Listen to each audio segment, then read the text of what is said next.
Hello and welcome to my weekly video blog, and today on A Vogel Talks Menopause I'm going to be talking about 5 increased sensitivities that you can experience in the perimenopause and menopause.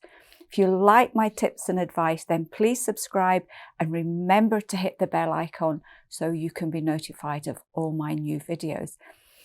This is a really interesting one. What we've discovered is that as your estrogen levels start to fall, your body and your emotions can become much more sensitive to all sorts of different things. So I thought today I would look at the 5 most common ones that I get asked about, why these can happen and what you can do to help yourself. So number 1 is food sensitivities. You may get to the point where you find that certain foods just upset your stomach, or they give you headaches, or they make you feel sick. And very often this is just due to the fact that your digestion and your elimination has started to change, and this can then cause problems with certain things that you eat and drink. So the common foods and drinks would be things like dairy, wheat, caffeine, alcohol, maybe sugar as well.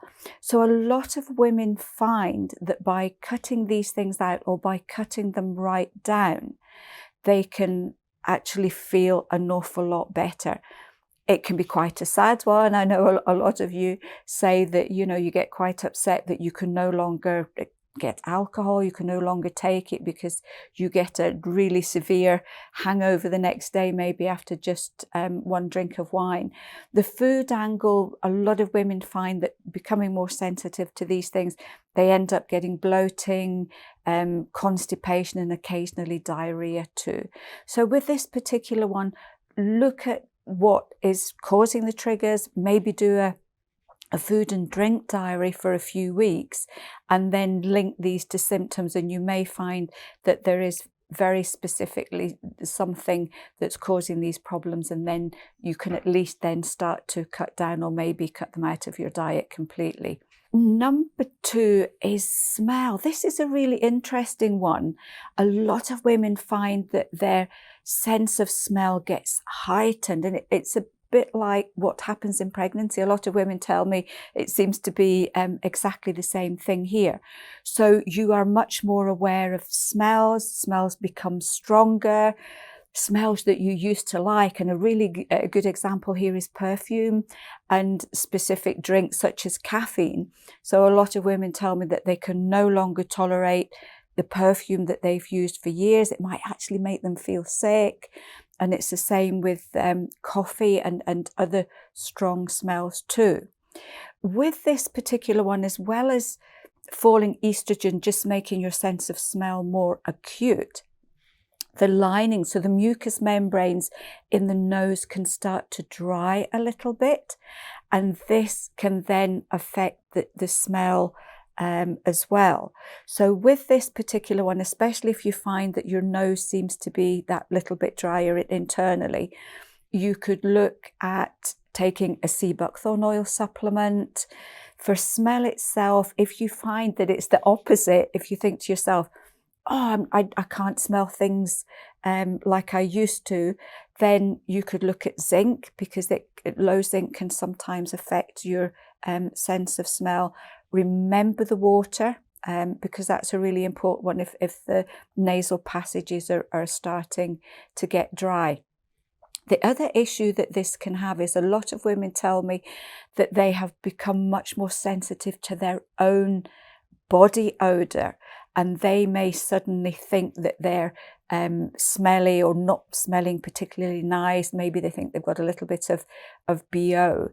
And again, that can be due to your sense of smell changing. So with this particular one, if you have a close friend or partner, maybe just ask them if they can smell the body odor as well. If not, it just means that your own sense of smell has got that little bit more acute as well. Number 3 is sensitive skin, and we know that itchy skin is such a common symptom in the perimenopause and the menopause.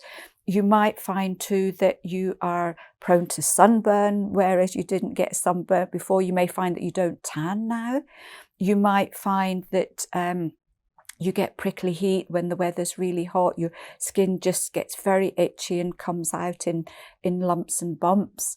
You might find that clothes that you used to be able to tolerate, maybe you could wear jumpers made of pure wool quite happily, and now when you put them on, your skin just itches like mad. What's happened here is that very often our skin becomes thinner and it becomes drier. So it just becomes that little bit more sensitive to absolutely everything that's in our environment, and possibly things that we might be eating and drinking as well. So with this one, it's always a good idea. Make sure you're drinking plenty of water, because dehydration will cause itchy skin. Make sure that you're not overly stressed and anxious. And I know this is a big one, because extra histamine, if you're getting a lot of anxiety, you can produce extra histamine, and that will cause itchy skin. But also look at the types of clothing you're wearing, whether it's natural or man-made fibers, and also everything that you put on your skin, from the shower gels or soap in the morning to even the types of detergents that you're using to wash your clothes, because all of these things can irritate the skin. Number 4 is you get extra emotionally sensitive. And this is a really big one. A lot of women tell me they find that they get more upset about watching things on the news. They might find that they can't watch sad films anymore because they just cry all the way through. It could be the fact that you're much more sensitive to criticism, or you may see criticism where none is intended. And I know, again, a lot of women tell me that they find this much more difficult at work, because people may be commenting on the work that they're doing and they get more sensitive, and that they just think that their colleagues or their boss is picking on them or having a go at them here. With this particular one, you need to maybe be aware of the situations where it's occurring. So you can just maybe take a deep breath and just calm yourself down before you get into that situation. You may find that one of the flower essences can help, things like confidence essence. Maybe if you feel you're not able to stand up for yourself anymore. It can be emotional essence if you feel the criticism is coming maybe from your nearest and dearest. And maybe a bit of magnesium too, just to stabilize the nervous system generally. And number 5 is a sensitive bladder. This is a horrible one. I know that was one of mine. You just end up running to the toilet the whole time. And sometimes if you're out and about, it's so difficult, because you know something's going to happen when you're in the middle of shopping or you're on a day trip somewhere and you've no idea where the toilets are. This can be quite an easy one to fix once you know what's going on. Very often the bladder is just getting that bit weaker. It might, the bladder itself might be getting a little bit drier. So sea buckthorn oil can be a really useful supplement for this one. Sea buckthorn is also calming, so it can calm the bladder down.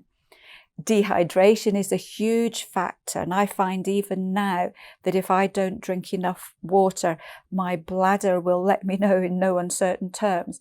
If you don't drink enough, your urine becomes very acidic and it just irritates your bladder. And when that happens, you keep having to run to the toilet. And a good indication that this is going on is that you feel a real urgency to go to the toilet very quickly. And then when you go, you pass very little urine. So if this is a situation, loads of water will help tremendously, really, really quickly. The other thing too is to avoid drinks that can irritate the bladder. So that would be things like coffee, alcohol, fizzy drinks, sugary drinks, and also high salt and sugar foods can do this as well. So as I say, this one, once you know what's going on, it can be quite easy to sort. So I hope you found this helpful. If any of you out there have found any other sensitivities that you've experienced, please let me know. This is one that probably has lots and lots of different subjects, so we could maybe look at doing another one maybe in a few weeks' time, if you let me know what it was that you were sensitive to and also what helped you, because that would be really interesting as well. So until then, I will see you next week for another edition of A Vogel Talks Menopause.